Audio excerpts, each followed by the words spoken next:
नमस्कार, prime time में मैं कादम्बिनी शर्मा हूं आपके साथ। लोकसभा में एंटी रेप बिल कुछ संशोधनों के साथ पास हो गया है। एसिड अटैक और चाइल्ड ट्रैफिकिंग के लिए उम्र कैद की सजा का प्रस्ताव गिर गया है। लेकिन आपको ये भी बता दें कि इस वोटिंग के वक्त संसद में कई सांसद मौजूद नहीं थे।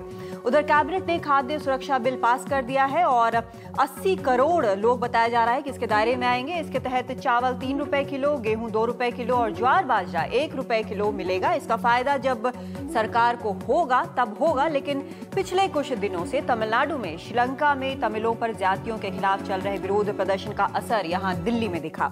18 सांसदों वाले डीएमके ने यूपीए सरकार से समर्थन वापस लेने का ऐलान कर दिया है। उसकी मांग है कि श्रीलंका के खिलाफ इसी हफ्ते जिनीवा में यूएन ह्यूमन राइट्स काउंसिल में रखे जाने वाले प्रस्ताव का भारत कड़ा विरोध करे, अंतर्राष्ट्रीय जांच की मांग करे, नरसंहार के लिए दोषी ठहराए और एक सख्त प्रस्ताव यहां भी संसद में पास किया जाए। लेकिन इसमें केंद्र सरकार के सामने कुछ समस्याएं हैं। श्रीलंका से आर्थिक रिश्ते सुधारने की कोशिश, वहां चीन का बढ़ता दबदबा, विदेश नीति पर क्षेत्रीय पार्टियों के सामने घुटने टेकते दिखना और अगर केंद्र सरकार ये मांगे नहीं मानती है तो जैसा वो दावा कर रही है सरकार को कोई खतरा नहीं है। बीएसपी सुप्रीमो मायावती ने साफ कहा है कि वो सरकार के साथ है। समाजवादी पार्टी भी संकट मोचक बनी ही रहती है। दोनों ही पार्टियां फिलहाल चुनाव नहीं चाहती, लेकिन दोनों के बीच तालमेल बिठाने में केंद्र को मुश्किल तमाम होंगी। इस बीच बीजेपी कह रही है कि सरकार की एक ही विदेश नीति होती है और बिहार के मुख्यमंत्री नीतीश कुमार सरकार की जोड़ तोड़ की एक्सपर्टीज में पूरा विश्वास जता रहे हैं। लेकिन इस तरह की जोड़ तोड़ क्या सरकार को लगातार कमजोर नहीं कर रही? चाहे संख्या की बात हो या जनता के सामने छवि की, इन सभी बिंदुओं पर चर्चा करेंगे अपने खास मेहमानों के साथ। आपसे पहले हम परिचय करा दें, हमारे साथ यहाँ कौन कौन है। शकील अहमद हमारे साथ जुड़ रहे हैं, नेता हैं कांग्रेस के, वरिष्ठ नेता हैं। प्रकाश जावड़ेकर है, सांसद हैं बीजेपी के।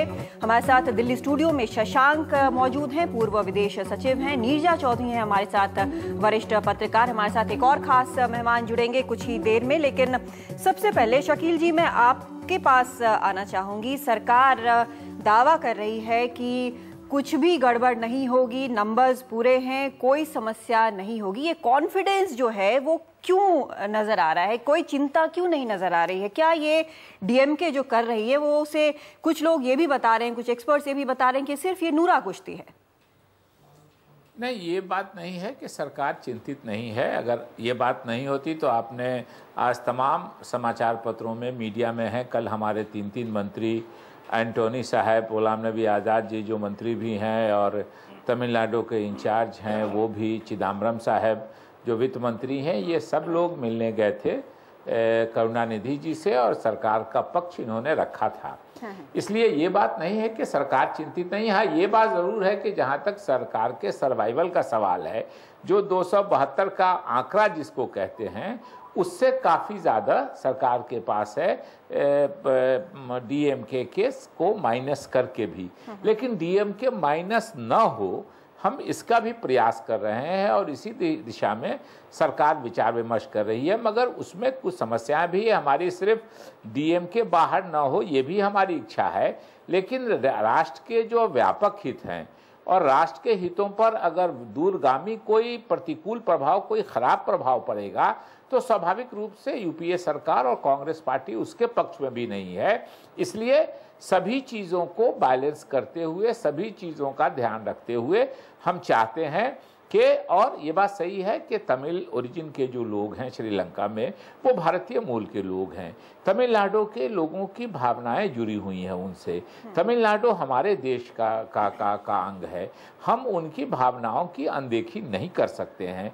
इसलिए स्वाभाविक रूप से उनकी भावनाओं की अनदेखी भी ना हो, जो अंतर्राष्ट्रीय मापदंड है उनका भी उल्लंघन ना हो, हमारी यूपीए सरकार भी बची रहे और साथ साथ जो हमारे देश के व्यापक हित है, जो कहीं आगे किसी रेजोल्यूशन के वजह से, अभी हमने पाकिस्तान ने एक रेजोल्यूशन पास किया था तो हमने उसको विरोध किया, हमने रिजेक्ट किया उसको आउटराइटली कि हमारे अंदरूनी मामले में किसी को ये करने का अधिकार नहीं है। इन सबको ध्यान में रखते हुए, वही मैं कह रहा हूँ, एक सेकंड में खत्म कर रहा हूँ कि इन सबको ध्यान में रखते हुए ही सरकार आगे की रणनीति तय करेगी। शकील जी, लेकिन एक चीज बताइए, 2 सवाल आपसे हैं। पहला ये कि आप बता रहे हैं कि कल ही तीनों नेता जो चिदम्बरम जी गए थे और एक एंटनी और गुलाम नबी आजाद शायद गए थे मिलने के लिए, तो कल क्या इस तरह की कोई बात हुई थी?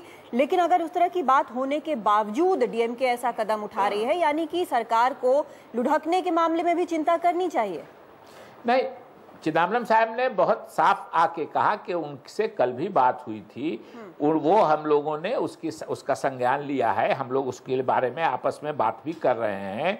जो रिजोल्यूशन यूएन ह्यूमन राइट्स का है उस पर भी उसकी भी कॉपी हमको मिली है, उसके बारे में भी हम बात कर रहे हैं। स्वाभाविक रूप से अगर सरकार को सिर्फ सरकार की फिक्र होती तो हम कह देते कि जो श्रीलंका कह रहा है हम वो मानने को तैयार हैं, लेकिन उसकी वजह से हमारे देश पर कोई दूरगामी प्रभाव नहीं पड़े, हमारे सामरिक महत्व के मामलों पे देश की सुरक्षा पे कोई कंप्रोमाइज नहीं हो और किसी दूसरे देश को हमारे अंदरूनी मामलों में टांग अड़ाने की का मौका नहीं मिले। इन सब बातों को, ये बहुत सेंसिटिव इश्यूज हैं, ठीक है, सेंसिटिव इश्यूज है और दोनों तरफ से सेंसिटिव इश्यूज है। जैसा आप बता रहे हैं कि यहाँ पे स्टेट में भी सेंसिटिव इशू है और अंतर्राष्ट्रीय तौर पर भी ये सेंसिटिव इशू है।